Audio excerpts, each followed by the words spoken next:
Do you think it's fair to say, like, at this point, so I've made it through understanding the basics of the internet, HTML, CSS, and I've got my foundations in JavaScript, of course. There's tons more to it that I will learn over time. And I can collaborate to a certain degree. Do you think I'm hireable probably at this point by somebody out there? I think you're hireable if you look at the JavaScript. If you learn about the HTML, CSS, JavaScript, you can easily get freelance job. I mean, there's a lot of people looking for freelancers. You can do that. But if you like, I think if you're going to work for some company, I think after you learn version control and the GitHub and Git, you should be easily hireable at a junior role at some company. Because I know a lot of people who are doing that. Bandwidth for Changelog is provided by Fastly. Learn more at fastly.com. Our feature flags are powered by LaunchDarkly. Check them out at launchdarkly.com. And we're hosted on Linode Cloud servers. Get $100 in hosting credit at linode.com/changelog.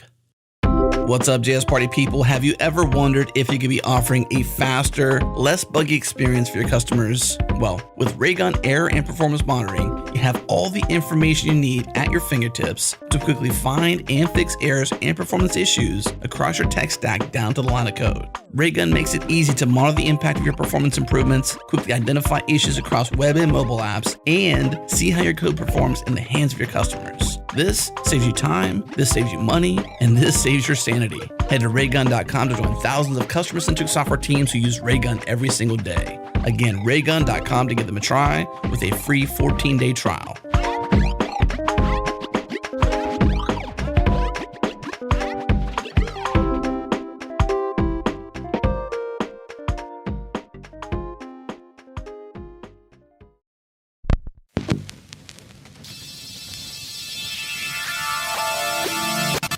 Welcome to JS Party, your weekly celebration of JavaScript and the web. Did you know we take requests? Holler at us at jsparty.fm/request. Pick a topic, pick a guest, hey, pick an MC if you want. JS Party is a show for the community, so we love hearing what you want to hear about on the pod. Okay, let's talk roadmaps. Hey, it's party time, y'all.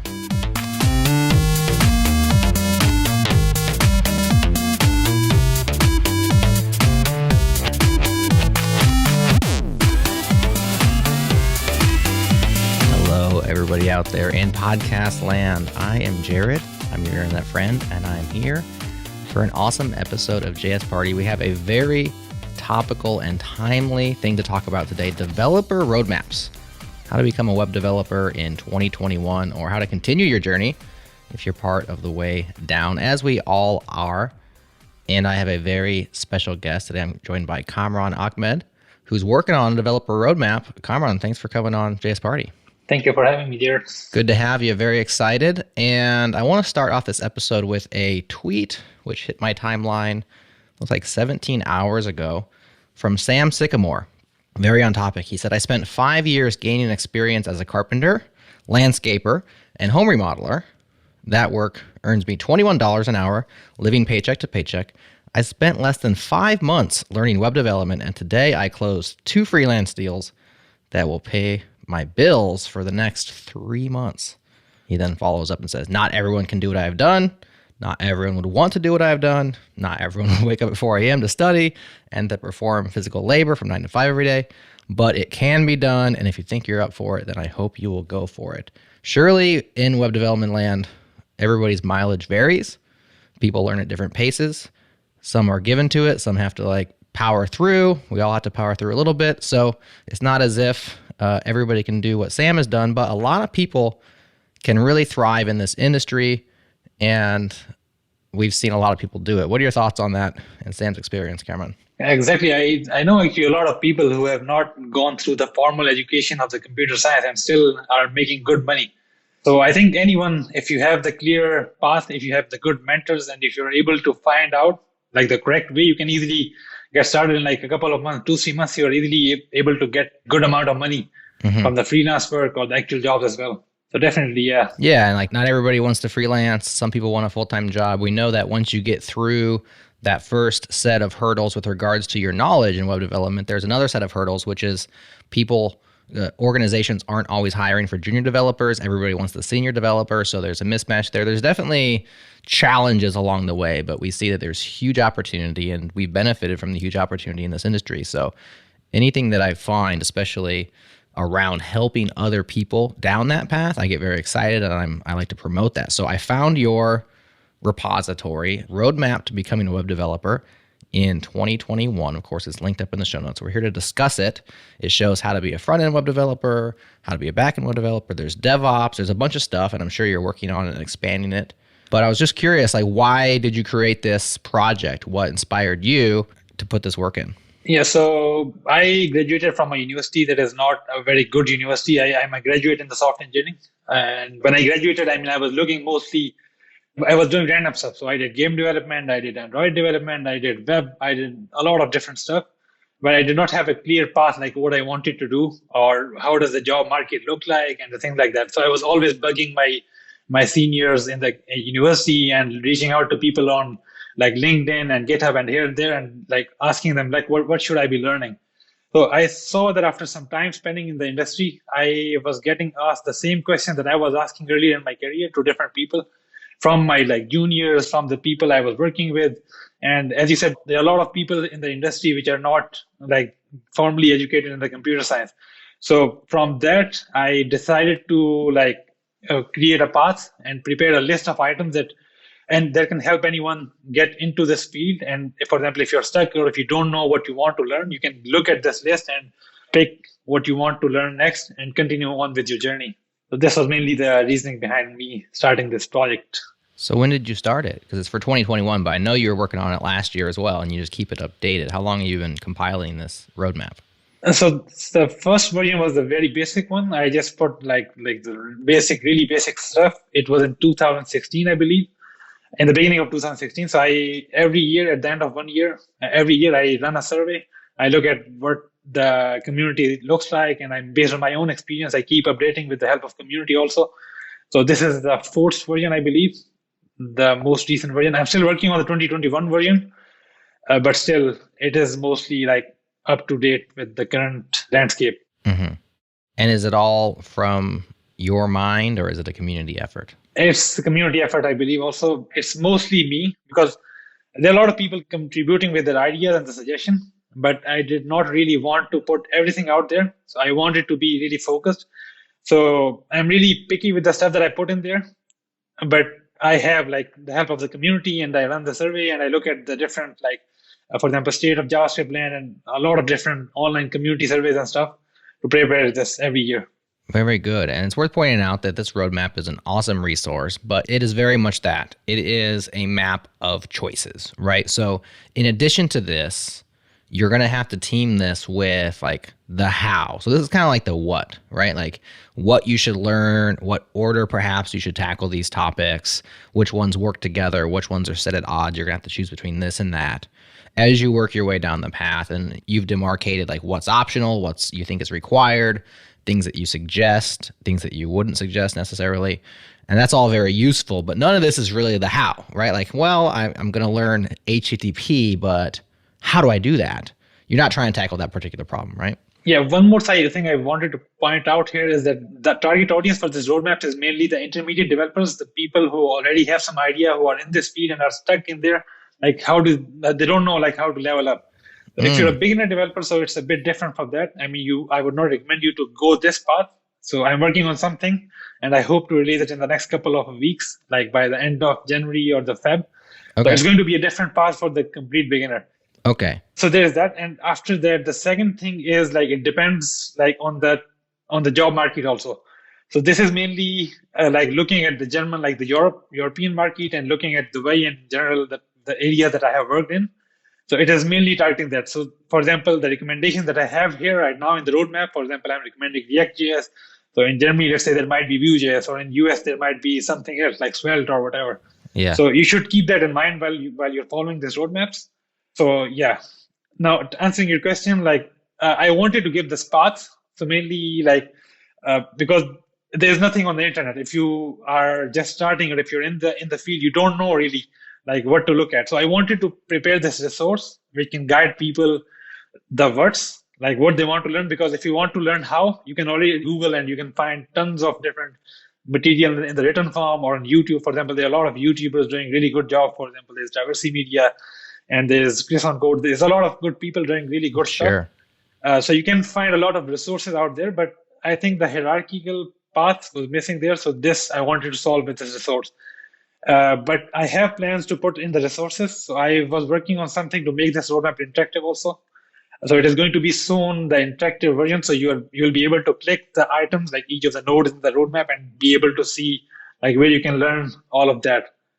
And I started recently like my YouTube channel also. I wanted to cover the roadmap, but it takes a lot of time. So totally, I don't expect to put all of this stuff on my channel, but there's a lot of stuff out there. So I'm going to link it to the roadmaps in a couple of weeks or so.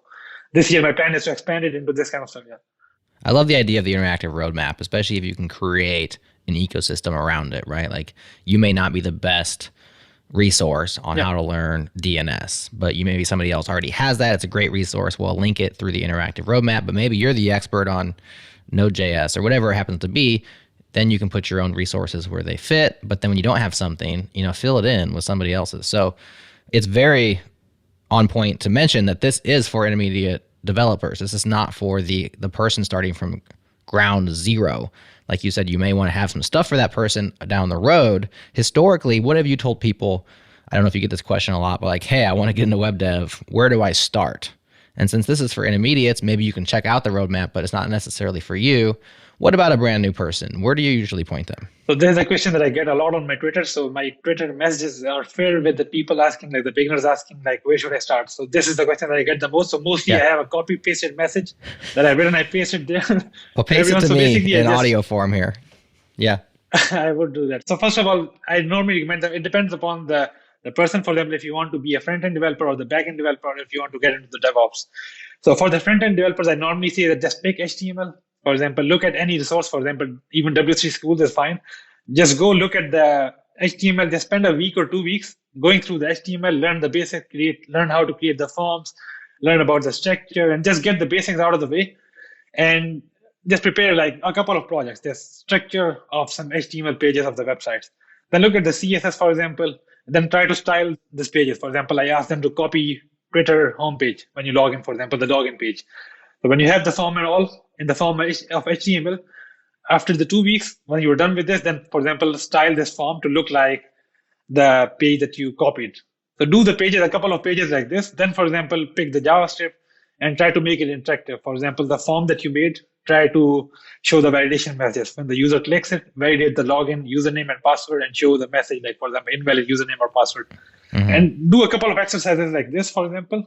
And then once you're done with this, you have done some projects, then start looking for like open source projects or create a couple of templates on GitHub. Learn about the Git, for example, and create an account on GitHub, put a couple of projects in there, and then start from there, like continue onwards and then learn React and all, and then you can continue on with the roadmap. So the same kind of path I have for the backend also, and so on. So you don't need to look at the roadmap itself, because the beginners, whenever I get a question, mostly on Twitter, it's like people are really scared of this roadmap. They say that I have 100 items in there. It would take me like 2 years to go through all of this. How can I speed it up? So first of all, it looks daunting, but it really is not. If you know, like if you start this way, for example, do HTML, CSS, JavaScript, the basics, and then do a couple of projects. And then, for example, like most of the items in there, they don't really take much time. Like DNS and how it works and what is domain name, you can easily do it in like 1 hour or 2 hours, like the internet section. So a lot of items in there. So I plan on adding the timeline there also in the future. But it really looks daunting, but it is not. As I said, it is not for the beginners, it is for the intermediate. And I mentioned it also in the disclaimer, but people don't look at the disclaimer at the top. So because we all just scroll right down to the shiny colored version. You skip the words and go right to the pictures, don't we?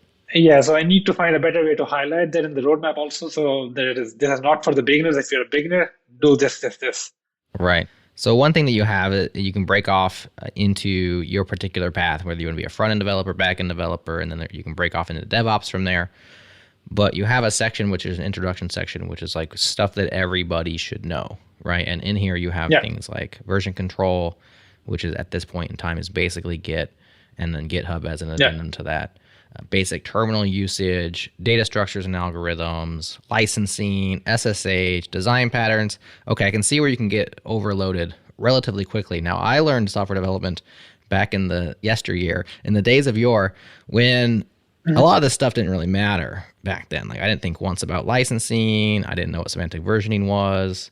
SSH was a thing I learned pretty early on, but version control came much later. I knew I needed it by the time I picked it up, because I was too busy having like file 1 _ copy 0, copy 2, etc. So I eventually picked it up. Same but for me.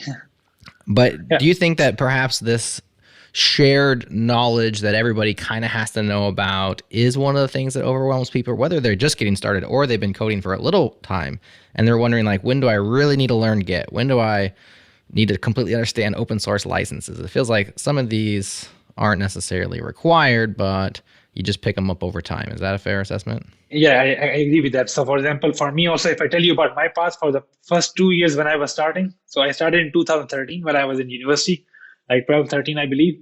And I learned about Git after 2 years in the industry. I learned about, for example, SSH after 2, 3 years also. Design patterns I never touched because I started in the beginning, I would create a mess of the code looking at the design patterns. So I, like most of the stuff I did not do in the beginning. As I said, I need to highlight that better in the paths. So this is mainly the stuff that you pick up in the journey somehow during the journey. So you don't need to learn it in the hierarchical format.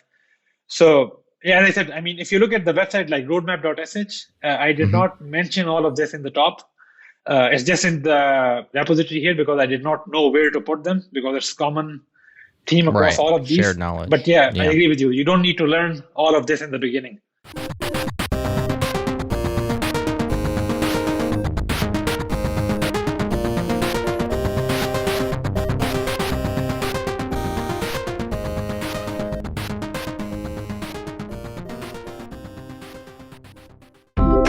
Have you heard about Knowable? It is an awesome new platform for learning from the world's best minds, anytime, anywhere, at your own pace, through audio. Learn about the performance benefits of a plant-based lifestyle from NBA All-Star Chris Paul, or how to launch a startup from Reddit co-founder Alexis Ohanian. There's even a 10-lesson course from astronaut Scott Kelly. Here's a sneak peek. We learned a lot up there, but what can you learn from a life in space? The answers might surprise you. In this Knowable course, I want to share some of the things I've learned that you might not expect. Lessons about leadership on a dark night on an aircraft carrier in the middle of a churning sea. Lessons about the fear you feel with 7 million pounds of thrust exploding underneath you. And most of all, there's an idea out there that astronauts are always perfect. Failure's not an option, right? That's why I want to take you through some of my life experiences to show you how that's just not true. I believe everyday, regular, human failure, if we handle it right, can be one of our greatest opportunities to learn, grow, and succeed. Knowable is accessible on your phone and on the web, and each audio course is broken out into individual lessons, usually around 15 minutes long. As a changelog listener, you can get an annual membership to Knowable for 20% off. Get unlimited access to every Knowable audio course right now. Just download the Knowable app or visit knowable.fyi and use code changelog for that 20% discount. We put a link in your show notes for easy click-ins. Check out Knowable today and start learning from hundreds of top experts from around the world. Once again, that's knowable.fyi, code changelog.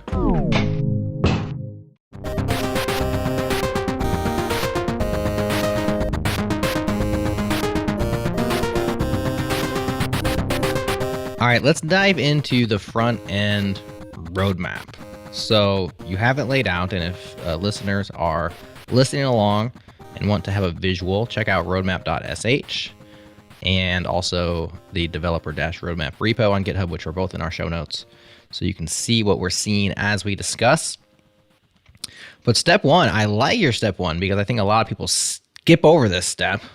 It is like learn the internet, right? Yeah. Things like how does the whole internet work and what are the protocols? What's HTTP? How do browsers work? What's DNS? What's a domain name? What's hosting? These things are really foundational to being a web developer, aren't they? So actually, I have been experimenting on my brother also. So my younger brother, he just started university. So he's also learning all of this stuff. So if you look at the first version, like 2000, I have the version tags on the repository. If you look at the older version, I did not have all of this, like internet and stuff. So I have been experimenting on him and see what are the issues that he has. Is he And cool I'm with that? You're just running experiments on your brother? I hope he knows. No, he's fine with that. Yeah. I'm messing with you. Now, if you look at the GitHub repository, I have the releases tab. It's not on the website actually. Oh, okay. Yeah, 3 different releases. Yeah, releases, And you used to not have the internet stuff up front, huh? Yes, if you look at the first version, it was no, not this one. I think I added it there. Go back, the last one, 17. Yeah, It's 2017 version. Yeah. yeah. Click here is the link to 2017 version. This one. Yeah. So if you look at this, this go. was a super basic one. So you were just learning HTML, CSS, JavaScript. Learn the basics: HTML, CSS, and JavaScript. Yeah. So if you look at this, this is a bit not daunting as compared to the current one. The current one has a lot more stuff. So Yeah. as I said, so he was having the issues, like for example, he didn't know what the domain is, what the hosting is, and all of this. So I just put it up front because when someone is learning, it is easier to get into the theoretical stuff before you get into the practical, like the hands-on coding stuff. So that's why I put the internet and all the theory in the beginning. It's not really much, so you can easily learn it in one day or something, and then you can continue on to the hands-on coding stuff with HTML and so on. Yeah, absolutely. I think even more so like than what is HTTP, maybe just like what it is, not necessarily how it works, is understanding DNS and understanding how a domain name such as changelog.com or roadmap.sh resolves into an address which can be located on the internet by your browser, and how that whole translation system works, I think is empowering to understand all of that. It doesn't take you very much time to pick that up. You could probably learn it in a couple of hours and toy around with a few command line tools like dig and whois and like understand that process and really go from there. I think knowing HTTP at like a deep level, like gets and posts and puts and up and deletes and all of that, probably not super necessary at this phase, but just understanding like that's the language that the clients and servers talk to each other when you request web pages and when you update web pages is probably enough to just make it not so mystical, right? I mean, this is really about demystification at this point, because so you don't need to go deep down, because if you look at any of the items, let's say DNS is also a lot of stuff. So I just put it here, so you need to know, like if you open google.com, like what's happening behind the scenes. So what is the domain name, google.com, let's say hosting, where is the website located? So for example, when you build with some website with HTML, CSS, you know where to put it and so on. And same for the HTTP, like when you open something, you need to know how to look at the console. For example, if some image is being loaded, how is it being loaded? If some CSS is being loaded, how is it being loaded? And this stuff is going to be used when you look at the HTML and when you put the link tags and so on. Mm-hmm. So that's why just getting the basic idea of all of this in the beginning, it's going to be beneficial later on. Yeah. Very good. So then we go from here and you go to, okay, now it's time for your 3-layer cake, right? HTML, CSS, and JavaScript in that order. And I think I'm agreeing with you 100% that you have to build from the foundation, which is HTML. CSS is, the look and feel, and then JavaScript is the interactivity. And it doesn't really make sense to learn them. If you want to be a front ender, there's no reason to go straight to JavaScript. Maybe if you're going to be a back ender, you go straight to JavaScript. You don't care about the HTML and CSS, but you want to write back end JavaScript code. Front ender, learn these 3, learn them in that order. We can probably skip over, for the sake of our discussion, HTML and maybe go straight to CSS. And you have kind of learn the basics, making layouts, floats, positioning, box model, CSS grid, etc. And I think that's all good. I'm curious what your take is on the idea of somebody putting some rocket fuel on their CSS, or maybe kind of like skipping over to a certain degree with a framework and saying, well, I'm going to pick up the framework and it's going to allow me to make some websites, even if I don't totally understand exactly the way it's working, like a Tailwind or a Bootstrap, whatever, Bulma, whatever your flavor happens to be, and actually start a little bit with the framework and learn CSS through framework usage. Do you think that's wise, or do you think that's foolhardy? I would not recommend that. I mean, when you look at, for example, Bootstrap or Tailwind or something, you easily get motivated. I mean, you look at the beautiful pages and then you get motivated to learn that stuff. Mm-hmm. But I think it is going to be later on beneficial for you if you know the CSS properly. So I think you don't need to learn really. If you look at the purple boxes, I say learn the basics, learn the layout. So these are the items that I think you should learn beforehand before you jump on to the frameworks. And you don't really need to learn about all the animation and CSS3 stuff and like Sure. all of this deep stuff. But just get the basic idea, learn how to create like the basic pages, and then move on to maybe the frameworks. If you look at the CSS frameworks, I have put it like fifth, sixth place maybe. It's quite below that. Yeah, you have it way down there, like after learning Git, after learning GitHub, and so on. Yeah, because if you look at the job market also, people really don't ask about the CSS frameworks that much. Sure. They ask you for more about the CSS stuff. So if you look at the job descriptions also, there's not much about the CSS frameworks, and they're not going to ask you much about that. They're going to ask much more about the CSS itself.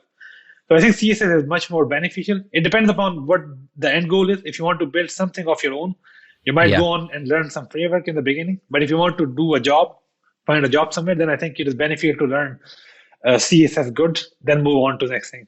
I think that's 100% on point. I think it's a great distinction to draw is where are you trying to go with this, right? Are you trying to go from where you are right now to employable or more employable? Or are you trying to go from where you are right now to like launching your own web app or website? And I think if you are just trying to put something into the world that you create, you could perhaps forego some of the deeper knowledge of CSS and pick that up as need be. You're basically taking on technical debt to get your product out faster, to put it in like startup-y terms.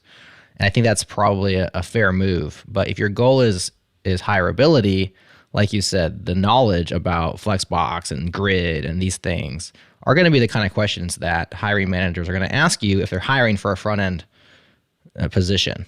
They're not going to say, do you have Tailwind's classes memorized, for example? Well said. Yeah, so one more thing. This roadmaps, they get popped up on Hacker News quite a lot. And every time I look at the comments, I get bashed for all of this. Like, you don't need to learn CSS that much. You don't need to learn JavaScript. Just move on to like Bootstrap or use React and all.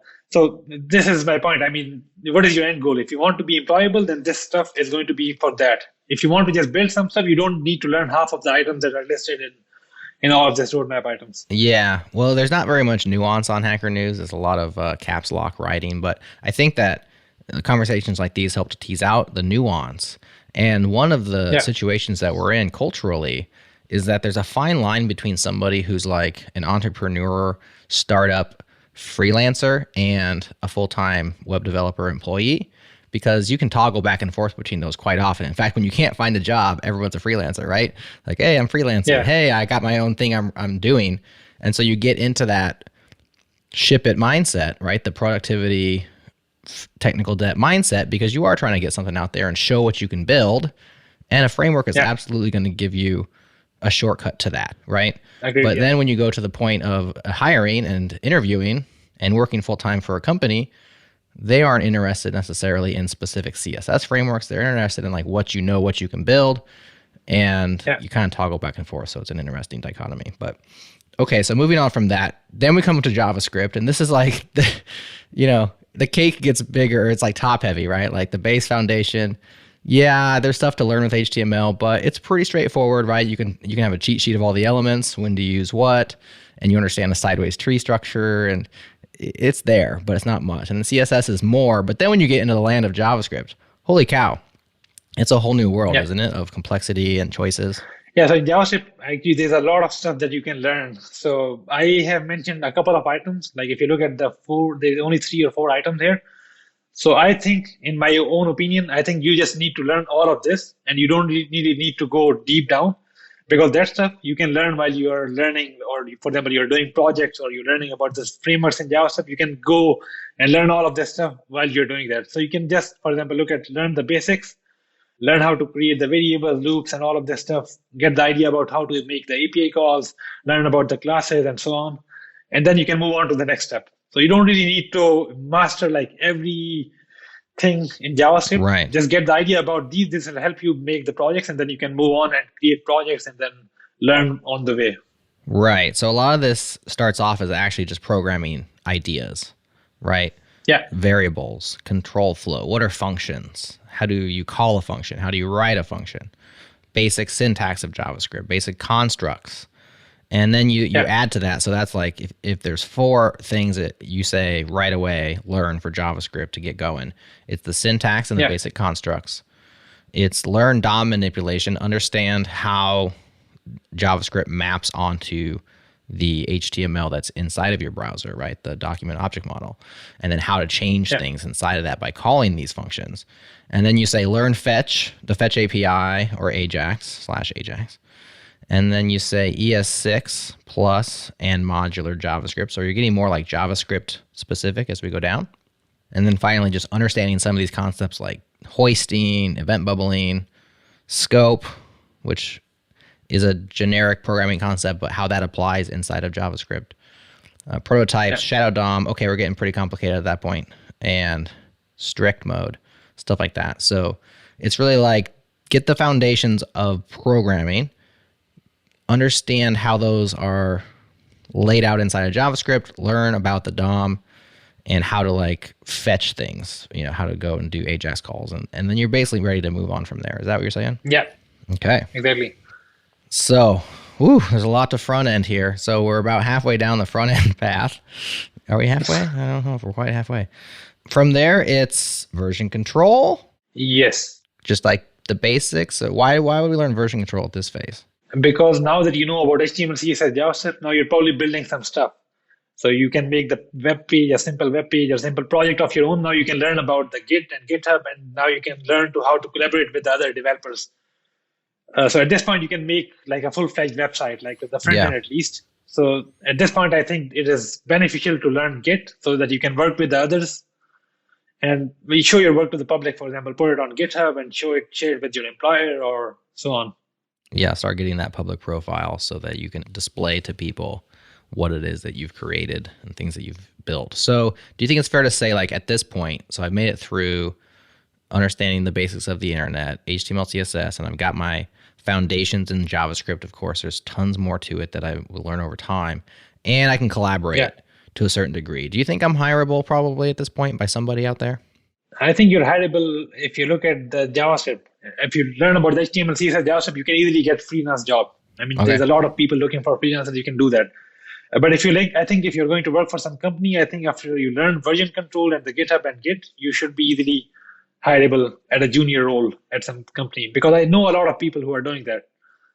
In my current company also, we have a lot of developers who just know HTML, CSS, JavaScript. They're making the CMS pages and just the front end, the static pages. Then we move into like what I would consider a heavy front end world, package managers, preprocessors, build tools, frameworks, web components, and so on. I don't necessarily think we should go every jot and tittle down this. Maybe skip down to the one that everybody talks about the most. We can skip build tools because like, hey, there's Webpack. Hey, there's a few other things.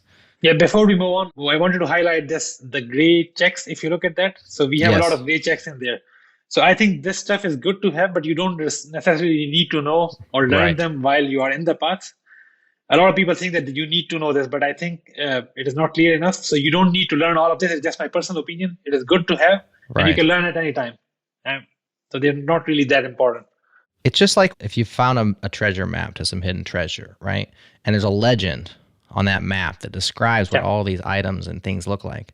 You're never going to find the treasure if you don't read the legend and make sure what all the things mean, right? And so if you scroll to the top of this roadmap, you'll see that Kamran has put out a legend where the gray marks said you don't have to do this in order. The grayed out things he doesn't actually recommend. And then the green check marks are alternatives. So there are things on this list. That's why it's perhaps overwhelming when you just look at it. But as you start to read the details, there's no reason to learn if you're doing CSS architecture. First of all of the architectures, right? I'm going to memorize BEM and how to do OOCSS and SMAX. Like 10 people on earth have done that. But you might skip that one altogether and come back to it later. Like it's good information, but not necessarily on your critical path to being a web developer. So well said. Yeah. When it comes down to picking a framework, this is one that's fraught with controversy and opinions and flame wars. So you have React.js as the happiest path, I think that is. Personal recommended path. Obviously, there's other options as well. How do you come to these decisions? It used to be Angular before. I think it is my personal opinion also, but if you look at the job market, if you look at the 2016 version or 17 version, I used to have purple Angular and the purple React.js, and Angular was having more priority than React because I liked Angular and I saw that it was booming and it was getting higher and higher. But if you look at the job market right now, I mean, all of these are great. Svelte is also like getting fame now. But I think React.js has more job market. It's much simpler and it is easier to learn as compared to the other frameworks. And also, if you look at the community, React has much more community than Angular and Vue.js, and that's why I think React.js is more recommended than the rest of the competitors. Fair enough. Next up, modern CSS. So explain this category and then some of the options here. You got styled components, CSS modules, so on and so forth. Emotion, Radium, Giamoru. I've never heard of that one. Glamorous, maybe. Glamorous, yeah. It is. I got a typo on that one. It's missing. I found a bug now. Okay, so modern CSS. If you look at the modern way of writing the modern JavaScript apps, whether it is React.js or Angular or Vue.js, so we are not writing the CSS in the old ways, like putting the CSS inside the link tag and all of that. So now we have CSS and JS and so on. So for that, I have mentioned the style components or the CSS module. I need to highlight this bit in the 2021 version because I think emotion is also getting a lot of used too much, and also there's Chakra UI coming up also, and there's Tailwind also. So I need to highlight this section on the CSS a little bit. But I think, if you look at the modern way of writing the JavaScript apps, like the React.js and Angular or Vue or whatever, the modern CSS is a bit different from that. So that's why I have a separate section highlighting that you just need to know how to write that kind of CSS instead of the link tags. Absolutely. So then you have web components, which is kind of an optional path. CSS frameworks, here's where we bust open again, similar to JS frameworks. Now we're talking about CSS frameworks, and there's lots of options there. How do you evaluate something to choose in this way? You gave the reason for React in terms of the JavaScript, but when it comes to CSS frameworks, what's your criteria for selecting or starting somewhere? For CSS, I think my personal criteria is just looking at the community and looking at the existing projects and what are the other people using it. I think for CSS, when it comes to CSS frameworks, there's no recommendation, or there's no the strict kind of my personal opinion on that. So whatever works for you, you can use that. For example, I'm currently using Chakra UI a lot, but before that I've used Tailwind. I have used, for example, the React Step and all. I mean, it depends on the projects, and it depends upon the job that you're applying for example, what the company is using. It doesn't really matter what you use, but I think my personal preference right now is Chakra UI because he's my colleague, Sashikan, I'm working with, and he's a good friend of mine also. And I think it's really makes building the React applications, the front-end applications, really easy. But it works kind of Tailwind. It has a bit of a different implementation of its own. Oh, you're friends with him? Yeah, we did a whole episode on Chakra. Maybe you probably heard that one. Yes, actually, he's my colleague. We are working at the same company. Oh, awesome. Tell him we said hi. I wasn't on that show, but I was hanging around during the show, so I don't think I met him personally, but awesome guy and very cool project, Chakra UI. We'll link up the episode for that if you wanted to go back and hear the story. Yeah, he's a super cool guy, and he's putting too much effort into the Chakra UI itself, and I see him working on that, and that's make me want to use it more in my future projects than no, good. That's always a good reason. Hey, my friend built this, and he's working real hard on it, so I like to use it. There's nothing wrong with that. Once we get past here, we're starting to get into some of the minutia, a lot of optional stuff, a lot of choose your own adventure at that point, but testing, of course, is a critical path, I believe, that, I don't know where exactly it fits in the timeline, but learning how to test, I think, is a critical skill for any developer, no matter front end, back end, DevOps, whatever you are. Testing, automated testing specifically, not manual testing where we go click around things, because we all do that, is definitely something that needs to be on your roadmap somewhere. Yeah, but I put it a little bit down below because I did not really know where to put it. Yeah. Because if you look at the other things compared with them, the other things have more priority than the testing itself. For example, if you need to learn React, you need to learn React first before you know how to test it. So that's why it's a bit down, but it should definitely be above the web components and whatever. Yeah, it's tough. I'm sure it's tough to pick the exact order. And testing is a tough one because it kind of is a broad brush, right? It kind of can slot into all of these different topics. But when you're just getting started and you're trying to lay a foundation, if you don't know how to test, it can be a real blocker to actually learning a technology. It's I have to test this as I go. I don't even know the technology. How am I going to test the technology? The nice thing about it is it's a skill set and a mindset, really, that once you have it and you've learned it, usually a junior developer will learn it from a team or a senior engineer, who's already doing the practice and already has the test harness in place. And you can just kind of like, copy and paste a few tests and change the values, right? So you can learn by example inside of a team. Once you understand how to do automated testing, and of course it is contextual to the particular technology, right? Like how you go about doing unit tests versus integration tests is going to change over time as well. Yeah. Once you have that down, you can start to slot it in as you learn other things. But it is really tricky, like to tell somebody when they should learn how to write automated tests, because you got to know how to do the thing before you can learn how to test the thing, kind of. That is definitely an important thing. And for me, honestly, I did not learn formally testing while I was applying for jobs. I definitely learned all of this while I was working at some company, because this is not the stuff that is asked much. For example, they definitely ask you what the different types of testing is, what the mocks are, what all of this stuff are, but they don't ask you like how to write this and that. So definitely you need to know about this. But I mean, once you're hired, you can definitely look, as you said, like look at the people who are writing the test and learn from them, and you can learn at the job also. Was there anything that you learned, Kamran, where you learned it thinking this is going to get me hired, or this is really going to help me get hired, and it ended up being completely not usable until later, or it was like, why did I even learn that? Because they never asked me about it, or I have never used it. Do you have any of those skills that you just kind of wasted your time on when it came to getting hired? So definitely, I have a lot of stuff in the roadmap that I know about, but I have never used them. So, for example, Electron, I have used it in a couple of my own projects, but I never used it. WebAssembly, I learned it. I did not use it at all anywhere. And there was definitely a lot of stuff. So I have a framework of my own that I use to pick up stuff, but you definitely need to know like what this thing is and when should you use it. You don't need to learn and go deep down into the stuff, but you should know like what the different items in the list are. For example, I'm working as an engineering manager, and whenever some projects comes, so I need to have an idea about something. So definitely, I mean, you don't need to learn all of this, but you need to know what this stuff is. So you need to be very careful, especially if you're beginning in the career. You don't waste your time on picking up some random stuff because your friend said to you that this is going to be really beneficial for you, but you did not use it or whatever. Yeah, fair enough.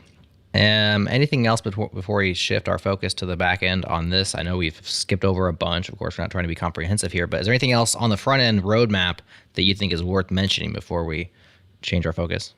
No, again, I would just say like pick HTML, CSS, JavaScript, learn Git, and learn React.js, and learn maybe the testing. There's the 4 or 5 items that you need to learn. So don't look at the roadmap. If you're overwhelmed by all of this, just pick these 4 or 5 items and you're good. Just start working on the projects and do a lot of projects, and then you learn along the way. Most of the items listed here, you don't even need to spend so much time on it. You can learn it while you're building stuff. For example, I have a section for NPM scripts. I have a section for a lot of different things that you don't need to learn. You learn it while you're building stuff.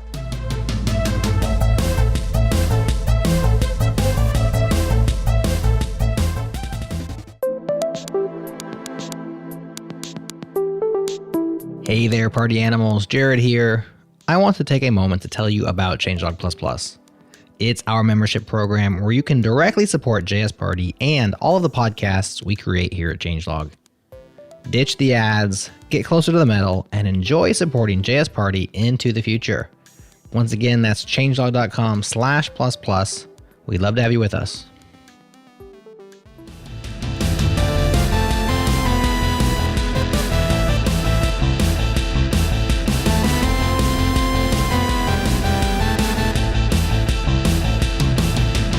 So as we turn our focus to the back end, one thing that's interesting right off the bat is it starts pretty much the same as the front end roadmap, right? You start off with learning the internet and learning basic front end knowledge and then going from there. Why'd you start here, Kamran? Yeah, so backend I think is the same thing. You need to learn about the internet because no matter if you are doing the front end or the back end, you need to know like how the internet is working and what the hosting is, what the domain name is, because in the end, you are building for the web, right? For the front end or the back end. So internet is there. Then the basic front end knowledge, if you see here, I did not mention really the items that you need to learn because this is just a basic idea about the HTML, CSS, and JavaScript. Because at some point, you're going to have to do the front end also to be able to work with your back end. So that's why it is there for the basic front end knowledge you need to know. Yeah. Then I have OS and general knowledge. I don't think you really need to. I need to change it to order in roadmap, not strict. I need to make it gray actually. So you don't really need to know about all of this stuff, but this is definitely Out of order, probably. yes. So you can learn it anytime because, for example, I don't know also like much about, for example, the basic networking concepts. For example, I know like the basics, but I really don't know much deep into that. Yeah. So, for example, also if you're, for example, doing JavaScript, you don't need to know about the threads and concurrency or whatever. So there's a lot of different stuff that here that in the OS section that you don't really need to know in the beginning. Yeah. This can come later also. Let me submit something to you. So I agree Yeah. that these are all things to have general operating system knowledge.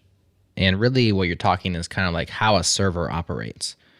And so Yes. you can sort of back into that or learn it over time, especially if you're using platforms as a service or you're deploying to things that run functions for you and things like that. But then are you really a Yeah. backend developer? I don't know, but maybe you are. What you need to understand is client server interactions, right? You need to understand how the Yeah. web works. And it kind of fits into the internet and the basic knowledge is like, what does Yeah. a client server relationship look like? And you have that in kind of basic networking concepts. You know, these are high level categories. So I'm not sure where things fit in your mind, but I think when it comes Yeah. to a backend, what are we doing? Well, we're writing servers effectively, right? We're writing services. And so understanding the client server interactions, a little bit about networking, TCP IP probably, definitely HTTP, right? I think a backender really needs to Yeah. know HTTP very well, Yeah. more so than a front ender needs to. And through that, over time, you'll learn things like threads and concurrency and stuff like that, POSIX, etc. But I think maybe simplifying this and moving those down to where those could be like Yeah. things later, but like say like client server interactions or or word it better than that might be something that really gives a backend developer a good foundation, right? Yeah. So this is more of a DevOpsy kind of point. So it's more of a DevOps related, so operations kind of Okay. things. So this stuff you don't need to know in the beginning. So the Right. stuff that you're mentioning about the client and the server, I think the internet covers that a bit also. Sure. So yeah, this should be a little bit like way down, not a little bit. Probably worth highlighting for a backender though, like instead of like what is HTTP, I think maybe like, Yeah. that in depth, HTTP in depth or something like that. But yeah. Yeah. Well said. This goes into a DevOps thing eventually, but then we get down to it's really interesting. Of course, you're on JS parties. We've already made our decision. The backend is JavaScript. No, learn a language, right? So unlike in the browser, and maybe WebAssembly will change this, you're basically Yeah. writing JavaScript in the browser. Maybe you're writing TypeScript. Maybe you're writing something that compiles to JavaScript. But we're executing JavaScript in the browser, at least for now, until a lot of the WASM stuff really takes over. We can write whatever language we want and run it in the browser. But on the back end, choice now, right? Massive amounts of choice. You do not need to run JavaScript on your back end. And so now it's time Yeah. to learn and pick a language. So learn a language. So this is, as I said earlier in the beginning, so this roadmap is more of a job oriented. If you look at the learn a language section, for example, I have highlighted JavaScript as my recommendation because That's right. JavaScript definitely has more jobs than the rest of the items that I have mentioned here. But definitely they are booming also. Like the other, for example, Java has a lot of jobs, Go has a lot of jobs also.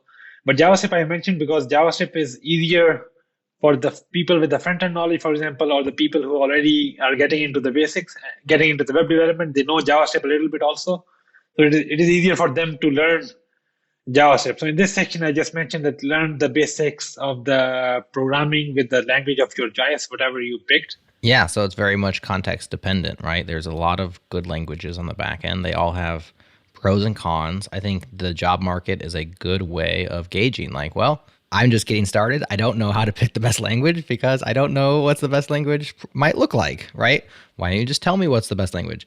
And when it comes to hiring, you just sort by most opportunity, right? And I agree with you. JavaScript is absolutely right there at the top.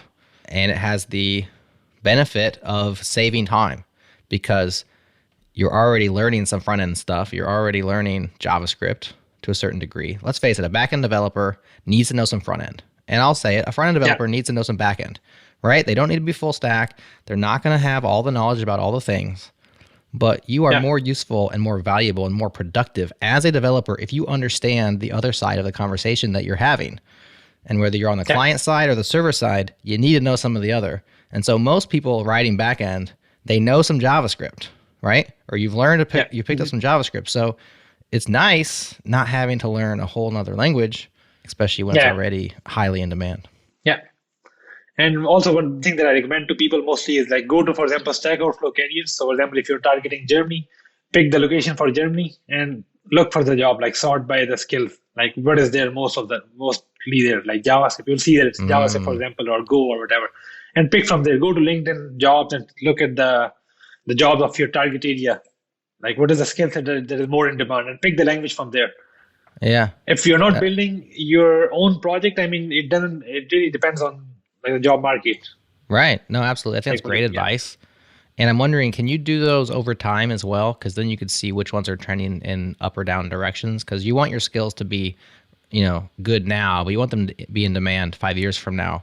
And usually, if you get a slight curve one direction or the other, you can see like, well, there's a lot, but it's trending down versus it's a lot and it's trending up. Is there a way to get that out of the job boards or any other source?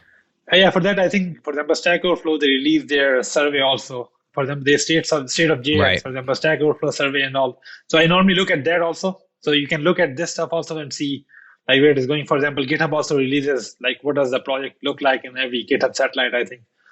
So you can look at all of these surveys that other companies are doing and then get the idea from there also. Right. Another way you can do it is you can sort by the language that has the best podcast support. So like JavaScript has JS Party, there's Syntax, there's all these shows. Yeah, sort by that. And then also Go has Go Time, which is an awesome podcast. So like, hey, maybe learn Go because there's an awesome podcast. I'm just now being silly, but there you go. Another way you can sort your languages. So you've picked a language, you've learned the language, core details about its runtime, really diving deep to a certain degree. Maybe not like you are expert level, but proficient, I think, is the goal here, right? Proficient with this language. Yeah. And then it goes to what? We have Git at this point, hosting, GitHub. I think you're probably now hireable and you want to get your profile out there. Is that what you're thinking? Yep. So same like the front-end roadmap. I mean, as I mentioned, they learn the basics and then learn how to code with other people and put your work out there. So in the learn a language section, it's not about the databases. It's not about anything. It's just learn the language, learn how to program this, and learn how to, for example, make the API calls and so on, and learn the Git so you can work with other people. And if you go down, then I have the databases where the things get interesting, where you learn how to make the full-fledged applications. Yeah, so we have now databases. You have relational databases as the first step with Postgres as your personal opinion. I share that opinion. So, hey, Team Postgres. But then it goes from, there's the technologies, right? Like Postgres versus Maria versus Microsoft SQL, Oracle, blah, blah, blah, blah. But really what you want is the concepts at this point, right? Like you have to pick one to learn on. But the point is, how do I design a database? How do I run a database? How do I make queries? How do I put stuff in the database, right? That's foundational knowledge and transferable knowledge, and really what you're after, regardless of which database you're picking. Yeah, so also in this section, I think what I meant to say is just learn how to do the queries, for example, how to do the insert and how to do the CRUD operation and get the basics out of the way. Because this stuff about the performance and all, this is covered down below in the roadmap also. So here, just learn how to do the CRUD operations. And for example, this transferable knowledge. For example, if you learn Postgre, you already know MySQL. Pretty much. I mean, doing the CRUD at least. So that's about it. Learn about that. And then, for example, if you look at the more about databases section, I have mentioned most of the performance stuff and the database schema design and all of this in that. Yeah. So one thing I've noticed as I've been in this industry for quite some time now and have seen different people come up through different stacks and pick different technologies based on the community they're in or just what they're exposed to, is that JavaScript backend developers do tend to get exposed to NoSQL databases, specifically MongoDB, sooner than relational databases. Where with other backends, I think with Ruby community, it's kind of the other way around. And I'm curious what your history is with databases. Did you start on a relational in terms of learning, or do you start with a document database like Mongo and move to relational? What was your experience? So I think picking the right tool for the right jobs is my mantra kind of. So I started with PHP, for example, in the beginning. So I did PHP a lot for like 4 or 5 years. And I was using mainly with that MySQL.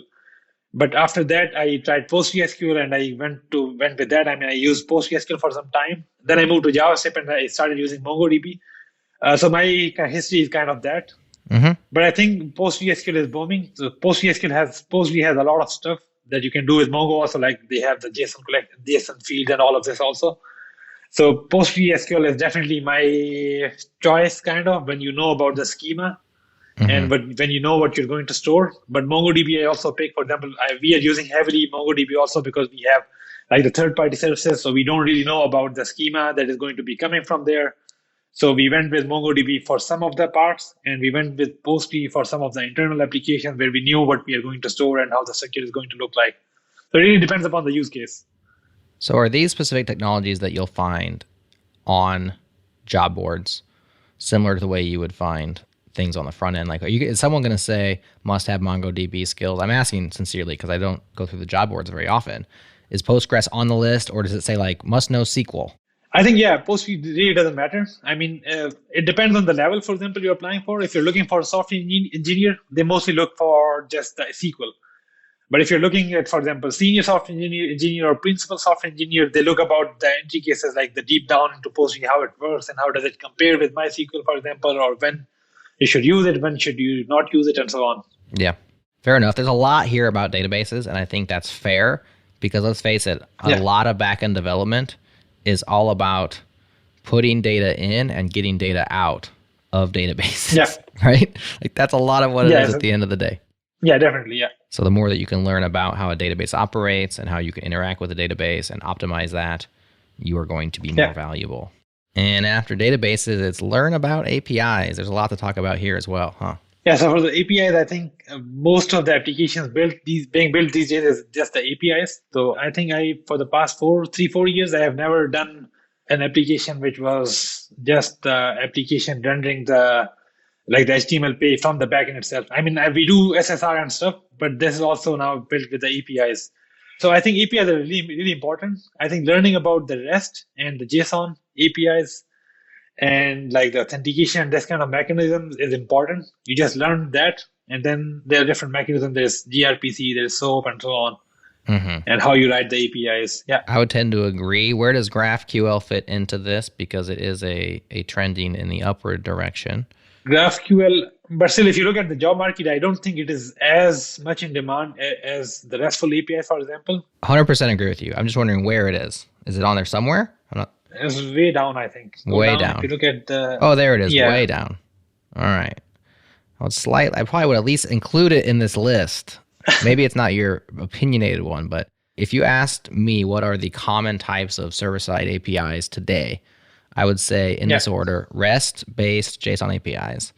Then I would say probably gRPC. Then GraphQL. And SOAP is just like legacy at this point. Not saying that you'd have to learn all of those. I'm just saying like it's in the zeitgeist, and I think it's going to be at more and more job boards as time goes on. Oh, you're right. Yeah. Anyways, that's a nitpick, but actually, as I said, I mean, this popped up into my mind later on when I was building this roadmap, and making this in the Balsamiq is a bit difficult because it's not the tool for the roadmap. So so I just put it there because it's not a recommended option. So, like I said, just a nitpick. Just curious, what your thought pattern on that. No, I am. I mean, working on this restructuring a little bit of this roadmap. So there's definitely things that are going to be up and down. Sure. In the next coming weeks. Yeah. And I mean, it's worth noting, like this is a roadmap made by Kamran and friends and contributors that is a roadmap. It's not necessarily the road. It's not the only way to do it. It's not the 100% correct way to do it. This is like one guy's advice on what could be a great way of going about things. And so take it with that in mind. Yeah, and it's highly opinionated. Right. Yeah, you might have a different point of view than mine. So it's just me giving my thoughts and my idea of what the backend development or the front-end development is or whatever. Right. All right. So API is a huge thing to learn about. Of course, you're going to be creating APIs. And so that's, you have to know what one is and how they work in order to build them as a backender. So that's definitely there. Caching, I think, well placed right next to web security knowledge after you learn about APIs. Caching is a huge aspect of backend development. And one of the trickiest things to get right, specifically cache expiration, is a lifelong pain for me and for many people. Likewise. Yeah. Yeah. So when you say pick up caching, you have a bunch of just technologies listed. I think most people are probably, understanding CDNs to a certain degree because that's about as outsourced as your caching can get. And then move into like application level caching with something like a Memcache or a Redis. So by client side, I meant the HTTP caching, like the knowing about the HTTP headers and so on. Mm-hmm. So for example, cache control and all these headers that you can use to return the content that gets cached in the browser or the proxies. And the server-side caching, there's mainly Redis and Memcache, I believe. And Redis is the one that is most commonly used. Like every app that I have worked with, it has Redis. And every job board that I come across, it has Redis. So Redis is quite common for that. Yeah. So you should pick up that also. Yeah, and first and foremost, understanding why and when to cache. Like, what's its purpose? When would you do it? When would you maybe not do it? The pitfalls of caching. These are things that are all good to know. Right there next to security knowledge. Now, security to me falls into the same category as testing, right? Where it's like, where does it fit in? Because it's kind of one of these things that you want to have interspersed into all of the things that you're doing versus like, adding it at the end, so to speak. Just like performance. Oh, we'll make it faster later. That doesn't always work because you design the system in a way that's antithetical to performance. We can really shoot ourselves in the foot if we don't have any security knowledge at all. But again, where does exactly to go in your roadmap? We have it here next to caching and right before testing. And it's there. You got to learn certain things. Yeah, I think security should be also a little bit up because there's some stuff that you need to know about when you're learning about, for example, databases like OWASP and SQL injection and all that stuff. You need to know about that. And also when you are dealing with the API, you need to know, for example, about the SQL injection and all of this stuff, like XSS and all of this. So it should be a little bit up also. But definitely it is like one of the most important things that you should know about when you're working with the backend. Absolutely. It's also a place where you can rely heavily upon established norms, established libraries, production grade and hardened frameworks. So for example, if you're using a backend framework to build your APIs and you're relying upon an open source, highly used ORM or data mapper library, that thing will be built in such a way that it's very difficult or sometimes impossible with certain ones to actually code in such a way that you can have SQL injection, right? Like they'll actually, because a bunch of people have been using this and working on it together, they'll make it all darn near impossible for you to write SQL injectable code in your backend. And that's a huge boon to you, especially when you don't even know what it is.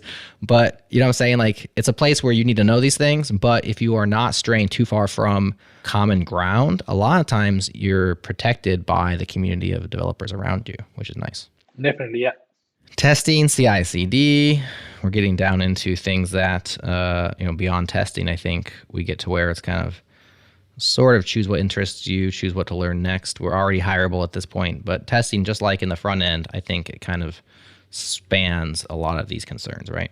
Yeah, and I think for backend testing is way more important. Definitely for front end it is also important, but for backend because there's a lot of business logic involved and there's a lot of like the business kind of rules and stuff. So definitely the testing is really, really important for the backend especially. Now, at first I give pause when I hear that, but let me agree with you. And this is why. Your front end needs to be tested to ensure that it works according to the specified way it should work, correct? Yeah. Your back end needs to be tested for data consistency and protection concerns because you cannot trust your front end anyways, right? Yeah. If your front end is compromised, you cannot trust it. And so test all you want, you may not be executing your front end, right? Like at the end of the day, I can pop up my browser and change your requests and do all these things in your front end. And so your front end is not a trusted piece of code. It's your code and it should work as it's supposed to work, which is why you test it, but it's not internal, it's external. Your back end is internal and private, and its job is to ensure that things work the way that they need to work and that data doesn't leak and that all these things can happen. And you can't trust your front end, but you have to trust your back end to a certain degree. And so testing is paramount there. Never, ever trust your front end, regardless of how well tested it is. So at first I was like, it's more important. When you said it, I was like, oh, sure. And then I thought about it, I'm like, yeah, actually, it is more important there, even though it's important on both sides. Yeah, it's important on both sides. But like most with the APIs and all of this, definitely, as you said, there can be different clients. You can look at the browser and look at the console and get the request and send whatever you want. So definitely it is really important for the backend also. Very true, very true. And from there, we get into design development principles, architectural patterns. We're starting to get pretty esoteric at this point, right? We're moving beyond merely hireable to like pretty smart and useful. I don't know how you rank these things, but design patterns, good ways of writing software, microservices, etc. The difference between monoliths, microservices, and it kind of goes from there. Yeah, so I think our field is getting broken down into the multiple fields, subfields, and so on. Because when I started, for example, there was just web developer. So you were doing front end, you were doing back end, you were doing everything. And then you got, for example, the front end separately, back end separately. Then you got the DevOps, which is a separate field. I think this stuff also here. Now there are architects and there's like different people specializing into this item that are listed here also. But I think for a backend developer, it's still beneficial to know all of this stuff, because when you are a backend developer, you are architecting also. Like not many companies have the architects as a separate role that is going to help with the architecture of the application and so on.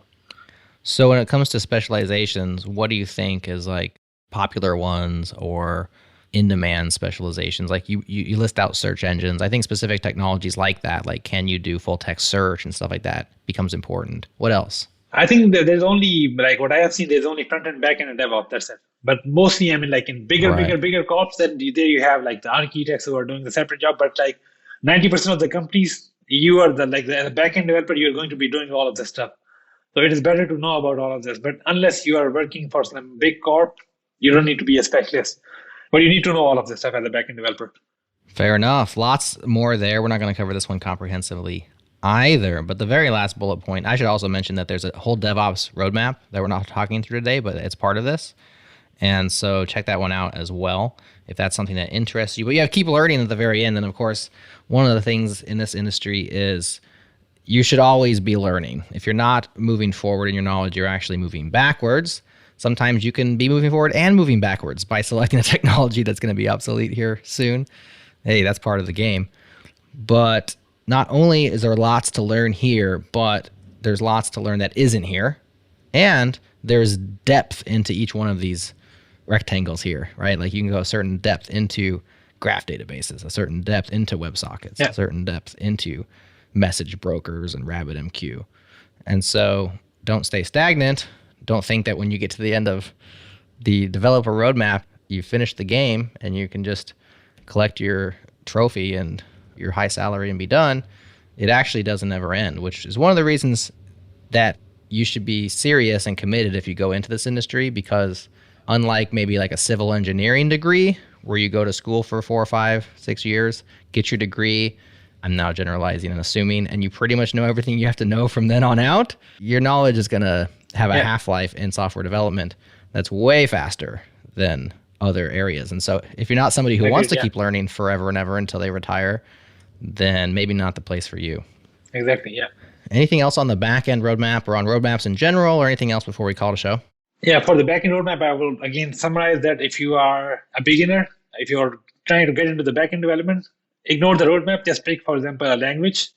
Learn how to use the SQL queries, for example. Learn how to build the CRUD application. And that's it. You're done with the backend.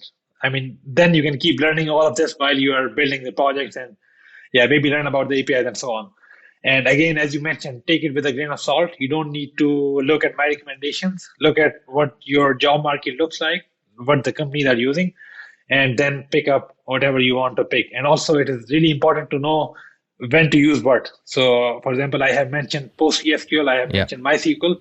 You need to know, like, how are they different? In what cases you have MySQL, which is better than PostgreSQL, or why PostgreSQL is better than MySQL, and so on. There's lots to do. Get out there and learn, everybody. The website is roadmap.sh. Is that correct? Yes, roadmap.sh. The GitHub repo is too long, but I'll link it in the show notes so you can go there, start the repo, go to roadmap.sh. There's a YouTube channel upcoming. You can subscribe for updates. What else, Kamran, with regard to this project? Is there room to get involved and give your opinions and help form the roadmap for future generations? Yeah, so people can go and open the issues on the repository and suggest whatever they think can be improved or whatever. And later on, I'm going to be working on improving the website. I mean, I am working already on the redesigning of the website. It is going to be interactive. It is going to have resources on each of the nodes that are mentioned there. So if you have any suggestions or if you have any recommendations, feel free to shoot me an email or open the issue on the repository, and I'm looking forward to the contributions. Awesome. Very cool. Well, we appreciate you coming on JS Party, and thanks for listening, everybody. We'll talk to you again next time.